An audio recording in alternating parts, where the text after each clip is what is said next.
Having problems with your internet? Well, don't worry. We're going to do our best to get you back up and running as quickly as possible. In this video, we'll take you through 6 easy steps to help you find out what's going wrong. It's worth having your quick start guide to hand. If you're a new customer or home mover, we'll text you when your broadband is live.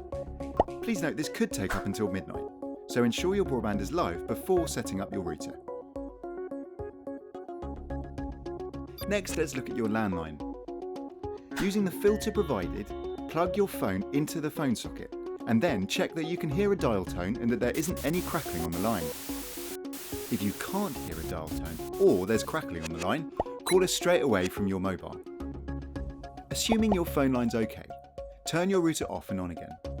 Do the same with all your other devices too, to make sure it's not the router causing the problem. If that doesn't work, pause this video for a sec and visit this link to check if there are wider issues in your area.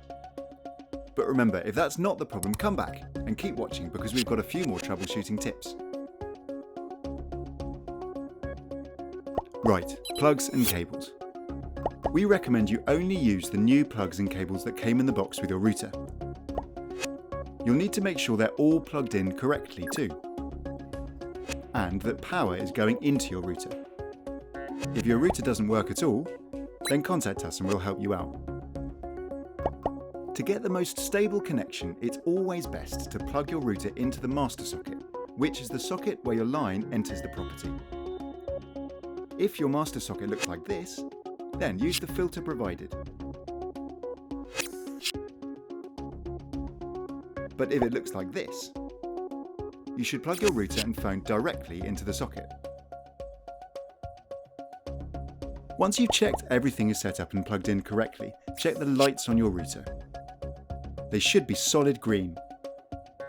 If they aren't solid green or if they're red, check your quick start guide for a key on what the lights mean and then give us a call.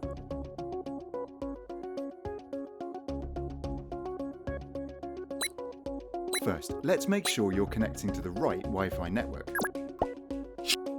If you can see your wireless network name, select Connect or Join on your wireless device.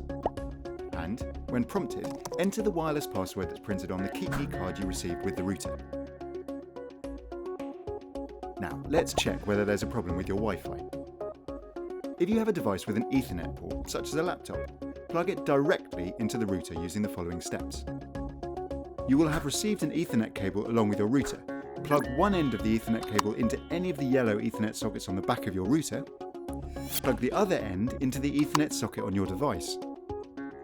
If you can access the internet when you plug in, there's probably a problem with your Wi-Fi. This problem could be caused by interference from other wireless networks near your home. Changing the channel on your router can help fix the problem.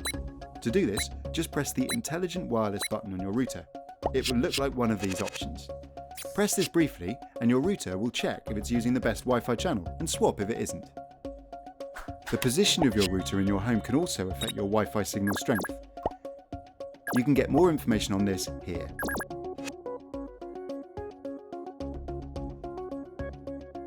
Sometimes, the wiring between the master socket and any extension sockets around your home can cause connection problems. That's why we recommend always connecting your router to the master socket. If this improves your connection but means your Wi-Fi doesn't reach all rooms of your home, you can boost your wireless signal with a Wi-Fi extender. If you're still having problems, there might be a problem with your home's internal wiring. To find out for sure, try connecting directly to the OpenReach test socket. To do this, unplug your router from the power supply. Make sure nothing's connected to the phone socket at all. Unscrew the 2 screws on the bottom half of the socket. Remove the faceplate from the bottom half of the socket, being careful not to move any wires. You'll find the OpenReach test socket behind the faceplate. Plug the filter with broadband wire connection in here. If the connection works, it suggests you've got a problem with the internal wiring of your home, so you'll need to contact a qualified electrician. Hopefully, we've solved any problems you've been having and your device is now connected to your router. If you're still having connection issues, please get in touch.